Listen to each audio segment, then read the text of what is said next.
নবম দশম শ্রেণীর প্রিয় শিক্ষার্থী, উচ্চতর গণিত ক্লাসে তোমাদের সবাইকে শুভেচ্ছা এবং স্বাগতম। আশা করি তোমরা সকলেই ভালো আছো। আজকের এই ক্লাসে ৮.৩-এর ৭ নাম্বার সমস্যাগুলো সমাধান করার জন্য যে সূত্রগুলো লাগবে সেগুলো নিয়ে আলোচনা করব। এখানে ১২টি ত্রিকোণমিতিক রাশি দেওয়া আছে।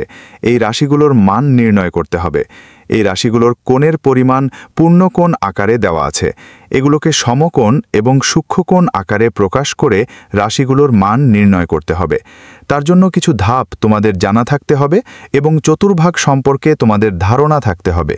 প্রথমেই আমি ধাপগুলো এবং চতুর্ভাগ সম্পর্কে সংক্ষেপে আলোচনা করে নিই, যাতে গাণিতিক সমস্যাগুলোর সমাধান বুঝতে তোমাদের সুবিধা হয়।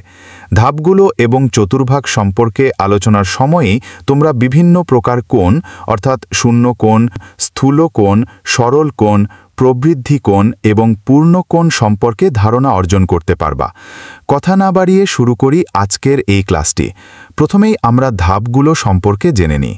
আমি এখন যে ধাপগুলো নিয়ে আলোচনা করব, এগুলো তোমাদের জানা না থাকলে সমস্যাগুলো তোমরা সমাধান করতে পারবা না।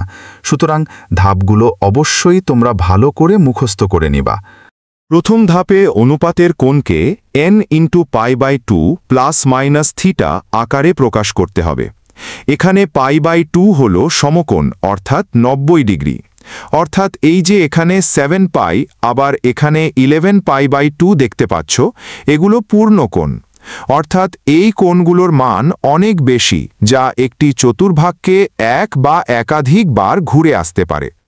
এই কোণগুলোকে π/2 ± θ আকারে প্রকাশ করতে হবে। এখানে থিটা হল সূক্ষ্মকোণ এবং π/2 হল সমকোণ। সমকোণকে বর্জন করে সূক্ষ্মকোণ রেখে অনুপাতগুলোর মান নির্ণয় করতে হবে। তার জন্য আরও দুটি ধাপ তোমাদের জানা থাকতে হবে। এই যে এখানে যে n আছে, এই n এর মান জোড় সংখ্যা হলে অনুপাতগুলোর কোনো পরিবর্তন হবে না।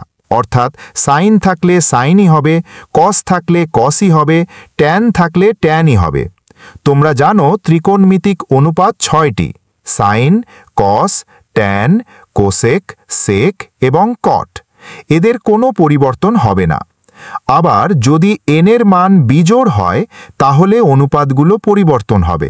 অর্থাৎ সাইন থাকলে কস, কস থাকলে সাইন লিখতে হবে, ট্যান থাকলে কট, কট থাকলে ট্যান লিখতে হবে এবং সেক থাকলে কোসেক, কোসেক থাকলে সেক লিখতে হবে। এই ধাপগুলো অনুসরণ করার পূর্বে আরও একটি কাজ তোমাদের করা লাগতে পারে। এই যে এখানে তোমরা ব্র্যাকেটের মধ্যে যে কোণগুলোকে দেখতে পাচ্ছ, এগুলোকে প্রথমেই ব্র্যাকেট থেকে মুক্ত করতে হবে। তারপর আমি যে ধাপগুলো সম্পর্কে আলোচনা করলাম, সেগুলো তোমাদের অনুসরণ করতে হবে। কোণগুলোকে ব্র্যাকেট থেকে এভাবে মুক্ত করতে হবে। সাইন - θ থাকলে সাইন θ হবে, কস - θ থাকলে কস θ হবে, এখানে মাইনাস বাতিল হবে, ট্যান - θ থাকলে ট্যান θ হবে।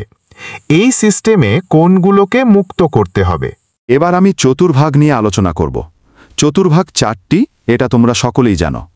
আমরা যদি একটি বৃত্তকে লম্বালম্বিভাবে 4টি অংশে বিভক্ত করি, তাহলে প্রতিটি কোণ সমকোণ হয়, অর্থাৎ 90 ডিগ্রি হয়।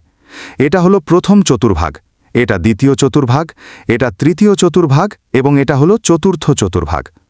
প্রথম চতুর্ভাগে সকল ত্রিকোণমিতিক অনুপাতের মান ধনাত্মক, অর্থাৎ ত্রিকোণমিতিক অনুপাত যে 6টি, এদের সকলের মান ধনাত্মক।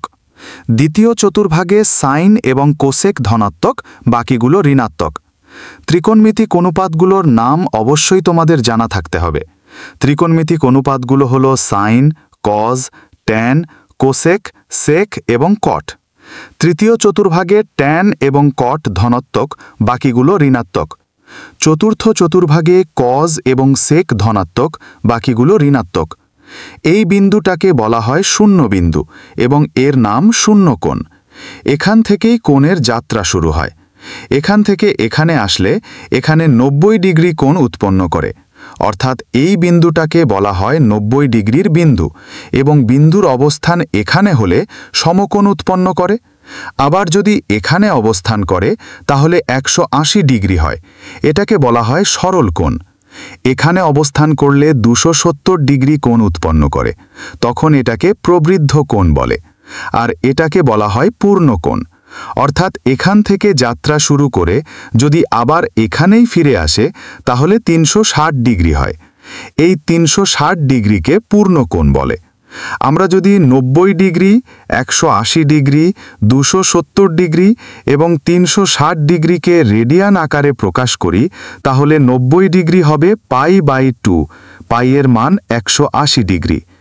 180 ডিগ্রি হবে পাই, 270 ডিগ্রি হবে 3π/2 এবং 360 ডিগ্রি হবে 2π। শিক্ষার্থী বন্ধুরা, 7 নম্বরের সমস্যাগুলো সমাধান করার জন্য যা যা লাগবে তা নিয়ে আলোচনা করলাম। পরের ক্লাসে 7 নম্বরের সমস্যাগুলো সমাধান করে দেখাবো। আশা করি সেই ক্লাসটি তোমরা দেখবা। এখনও যারা আমার চ্যানেলটি সাবস্ক্রাইব করনি, সবাইকে সাবস্ক্রাইব করার অনুরোধ রইল। সবাইকে ধন্যবাদ জানিয়ে এই ক্লাসটি এখানেই শেষ করছি।